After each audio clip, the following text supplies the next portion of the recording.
A slew of trigger laws have now kicked in, banning abortions in 2 states. On Thursday, Tennessee and Texas joined 8 other states that have formally outlawed abortion since the Supreme Court overturned Roe v. Wade in June.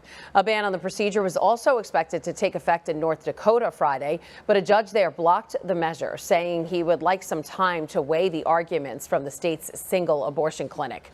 North Dakota currently allows abortion up until 20 weeks or more post-conception.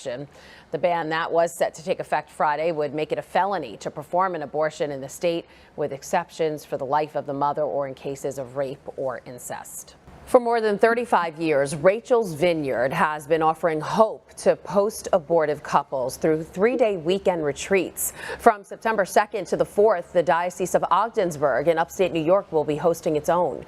Founder Dr. Teresa Burke joins us now ahead of the retreat to tell us more. Thanks so much for being with us.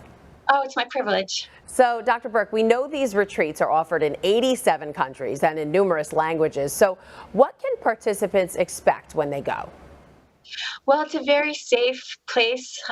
It's a non-judgmental atmosphere where your confidentiality is respected. And most of the people who run the retreats and compose the retreat teams are women and men who have suffered the loss of a child from abortion. And they know well the agony and the grief and all the different levels of the way that manifests itself, from feeling fine right after the abortion till many, many years later, almost a post-traumatic stress disorder where they're triggered by things and the grief surfaces after many years. So they're aware of the dynamics. They're very dedicated. Everyone's volunteer. And it's just a beautiful experience to enter a grieving process that perhaps you've never been able to do before over that loss. Because most women, they feel the event's over. Initially, they might feel relief, and then any feelings that are related to the loss, any ambivalence, they just stuff that very deep. And those are the memories and feelings that can lead to a complicated bereavement and also post-traumatic stress disorder. And as I've studied all these years, many kinds of traumatic reenactments of that loss, which hasn't been processed, mourned, or integrated. So after all of these years, what have you discovered while doing these retreats?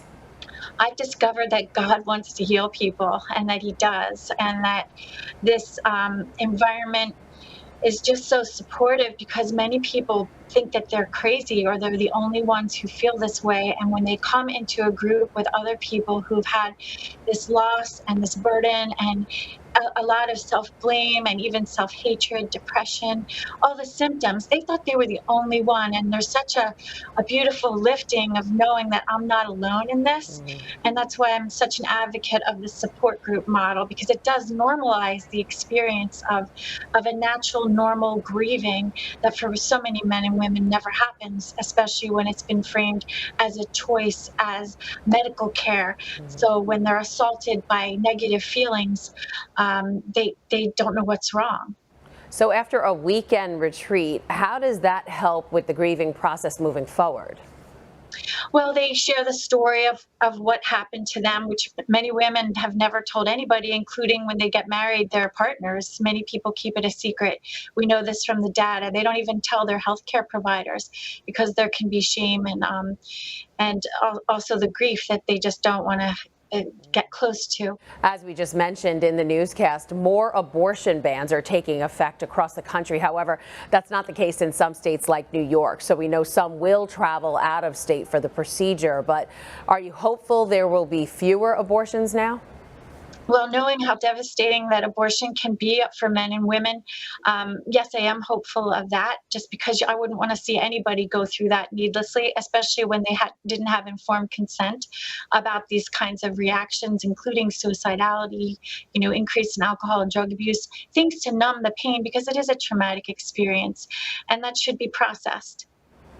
All right, Dr. Teresa Burke, founder of Rachel's Vineyard. Thanks for joining us, and thanks for the work you do. Thank you.